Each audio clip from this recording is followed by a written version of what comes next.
बूढ़ी माता जी रहती थी, परिवार कोई था नहीं, और जहां रहती थी उनका घर था, उस घर के सामने बिहारी जी का मंदिर था।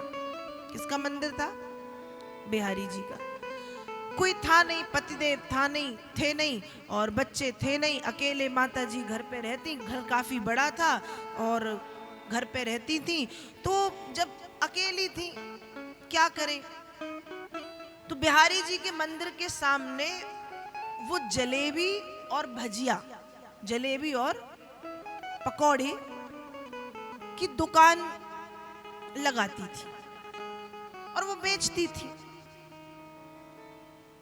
तभी उनके कानों में भनक पड़ी कि उनके जो परिवार के लोग हैं, परिवार बड़ा है, वो प्रॉपर्टी के लिए झगड़ा करने वाले हैं, उनकी संपत्ति के लिए, क्योंकि वो अकेली है तो स्वाभाविक है कि जो परिवार के दूर दराज के लोग हैं वो चाहेंगे कि संपत्ति हमें मिले। और जब माता जी को ये पता चला तो समझ गई कि जीवन की शांति भंग होने वाली इस धन के कारण।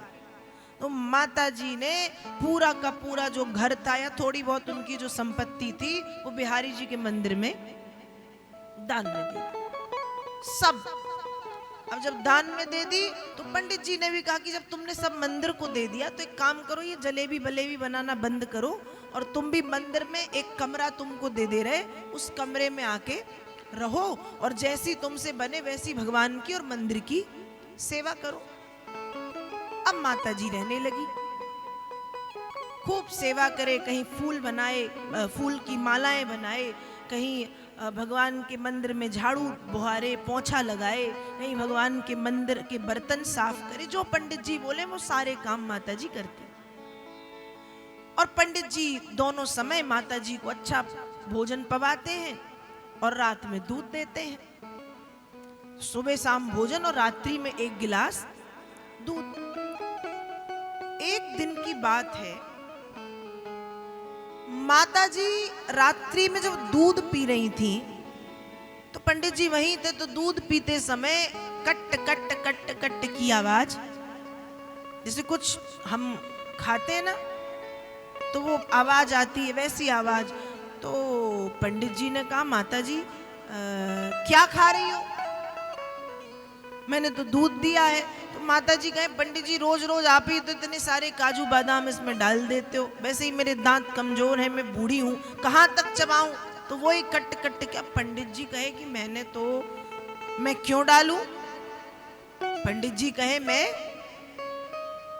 भोजन देता हूं, दूध देता हूं, इतने ही बहुत है, मैं क्यों डालूंगा? मन में सोचा।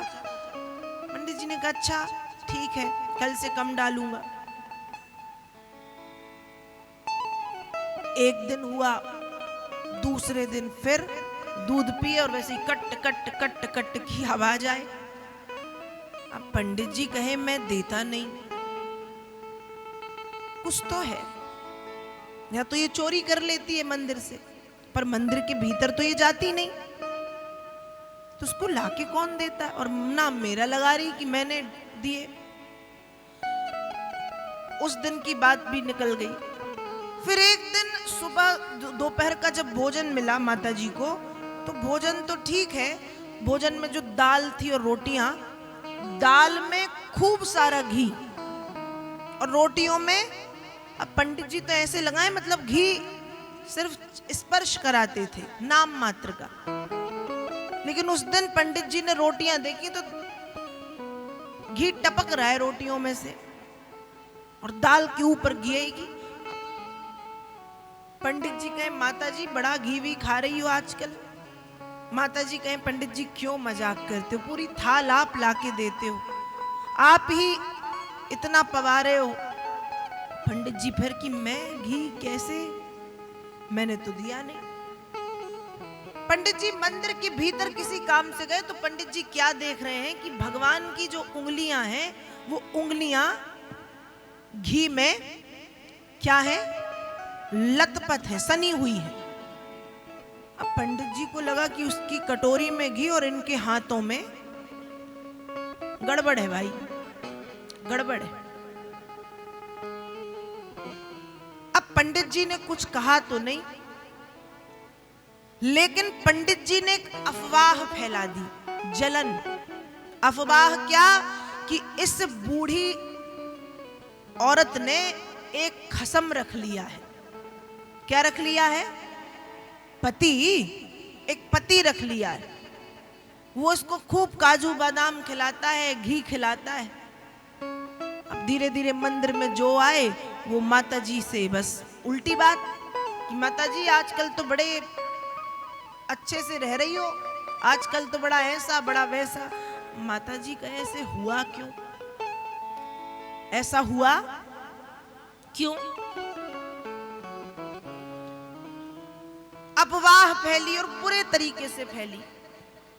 मंदिर के जो उस मंदिर का जो समिति है, उस समिति के सब इकट्ठे हुए, माता जी को सामने बिठाया और माता जी से पूछा कि अच्छा लगता है इस उम्र में ऐसे सब करना, फलाना ढिकाना, मंदिर में रहती हो, शर्म करो, ये वो बहुत बातें सुनाई। तब माता जी कुछ नहीं बोली, सिर्फ आंसू बहा रही। माता जी ने कहा ठीक है, जो सुना है अब नहीं सुनोगे, सब ठीक हो जाएगा। अब उस दिन पूरे दिन उस माता जी ने खाना नहीं खाया, भोजन नहीं किया। भोजन नहीं किया तो रात्रि में जब पंडित जी सोए तो भगवान ने पंडित जी को खूब फटकार लगाई सपने में कि तुमने ऐसा क्यों किया? तुमको तो मालूम था, तुमने तो मेरी उंगलियां देखी थी, उसके बाद तुमने ऐसी अफवाह उड़ाई, कल सब ठीक करोगे तुम। उसने भोजन नहीं किया। तो पंडित जी दूसरे दिन जब पूरा दिन पूरी रात निकली, भोजन नहीं किया, दूसरे दिन भी भोजन नहीं किया। शाम को फिर समिति के लोग आए, भोजन कर लो, भोजन कर लो। और पंडित जी भी अपनी बात पे अड़े, कहा खसम तो इसने रखा है, जबकि भगवान ने रात में डांटा था। उसके बाद करे खसम तो इसने रखा है, लेकिन बताऊं किसको रखा है? कहा किसको? कहा इसको, ये बिहारी जो मंदिर में बैठे हैं ना, इनको खसम बना लिया है। अच्छा कैसे? कहा ये इसके दूध में काजू बादाम डाल डाल के देते हैं और यही इसकी दाल में और चावल में रोटी में घी, इनको बना के रखा है। लोगों को लगा कि पंडित जी झूठ बोल रहे हैं, कभी कुछ बोलते कभी कुछ। ये माता जी से जलता है, सीधी बात।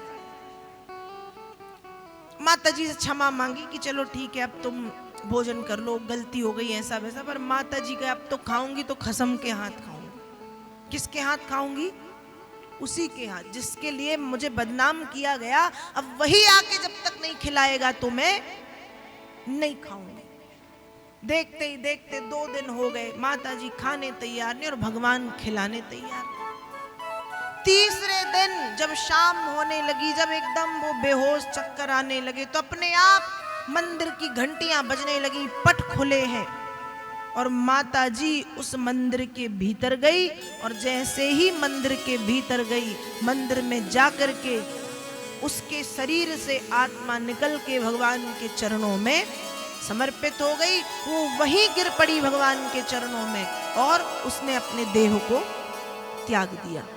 आज भी उस मतलब कहते हैं कि उसका जो अंतिम संस्कार है वो उसी मंदिर के पीछे किया। और आज भी कहते जो करेरा गांव है, वहां बिहारी जी की आरती के बाद जहां वो उस बूढ़ी औरत का अंतिम संस्कार हुआ है, उनकी आरती के बाद उसकी समाधि की आरती की जाती। तो ये भक्ति है।